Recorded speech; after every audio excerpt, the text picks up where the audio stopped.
Everybody, welcome to Cash Part 6. This is Bank Reconciliations recording the journal entries.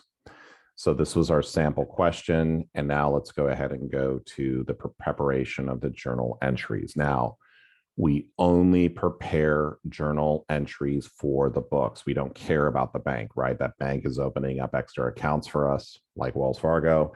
We don't care about the bank. Well, it's not that I don't care about them. It's just I want to focus on my books. So the key thing when you're doing a journal entry for a bank reconciliation, at least for this level of accounting, is we're going to have a debit or credit to cash. Okay, so we're always going to be debiting or crediting cash for the different items in the bank recs. So going back to the third video in the series, the journal entries are pretty much always going to be the same, but I'm going to show you a couple tricks here that are going to help us out. So let's go ahead and go over here to the Google Sheets.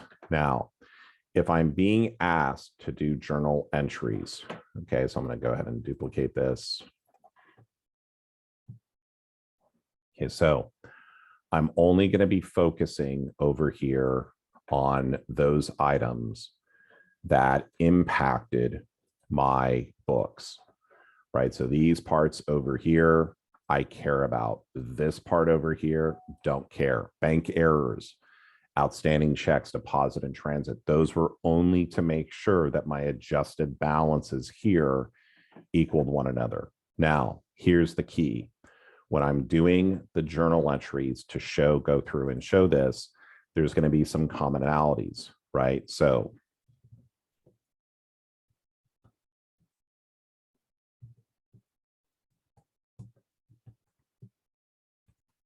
okay, so let's go ahead and do this first.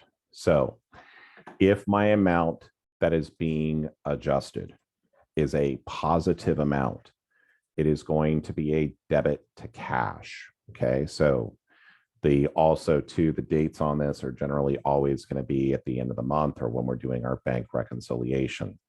So here, if it is a positive amount, it is going to be a debit to cash. Over here, for letter C on 9/30/25, if cash is showing as a negative amount, it is going to be a credit to cash over here for 300. D over here 9/30/25, the amount over here, the book error, is a negative amount. So this is going to be a credit to cash. Okay. So this will be for 4,500. Letter E.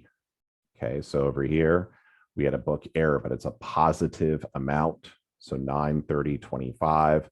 This is going to be a debit to cash. I'll give myself a little bit more room.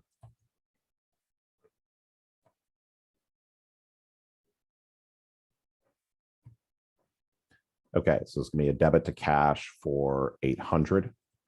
For the NSF check, the letter F, 9/30/25, because it is a negative amount, it is going to be a credit to cash over here for 25,000. And then lastly, when we collect this note on 9/30/25, because the $5,000 is positive, it is going to be a debit to cash for 5,000. So all we've done here is we're going to make our lives a little bit easier when it comes to going through and preparing the journal entries. If it was a positive amount to reconcile, it's a debit to cash. If it's a credit amount, it's going to be a negative amount, it'll be a credit to cash. Remember over here, our journal, our T account friends, right? So our B friends over here, the T accounts, assets are equal to our liabilities plus our owner's equity. Debits, credits, so yikes, debit, credit, expense, revenue, right? So if my cash is going up, like on interest earned, I'm going to show that increase with a debit. If it's going down, like I was assessed a $300 charge, cash is an asset, it's going down, I'm going to show that with a credit. Okay, so interest earned. What do we want to do with this one? Well, this is interest revenue or interest income. And this is going to be over here for 500. The REV is revenue. Okay, how do I record revenue? I record revenue with a credit, so my journal entry makes sense. To record interest revenue. Okay. Bank service charge, it's like an expense.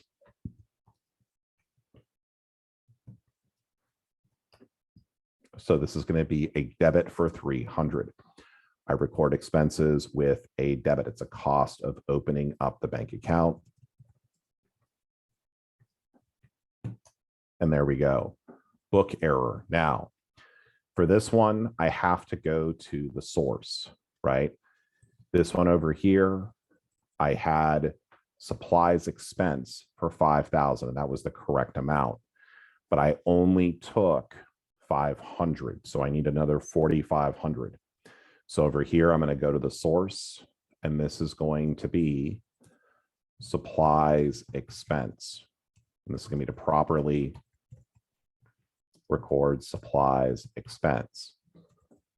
Now, could you go through and reverse the $500 transaction and then correctly post the $5,000 transaction? The answer is yes. But for here, for my exam, I'm going through and doing it like this. Okay, let's go to the next one here. We had another book error. This one over here was for utilities expense. So I had to lessen my expense by 800 with a debit to cash. So I'm going to come over here and I'm going to credit utilities expense. Now, it may seem weird that I'm crediting the expense.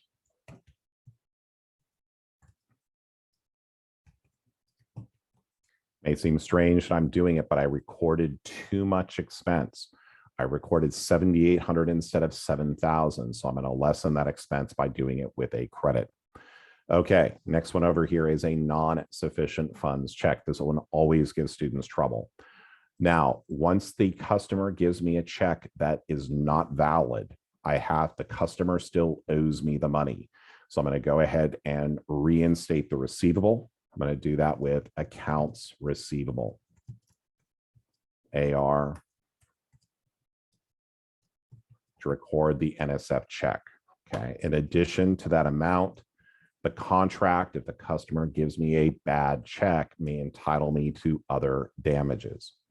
Okay, so over here, the bank collected a note for us for $5,000.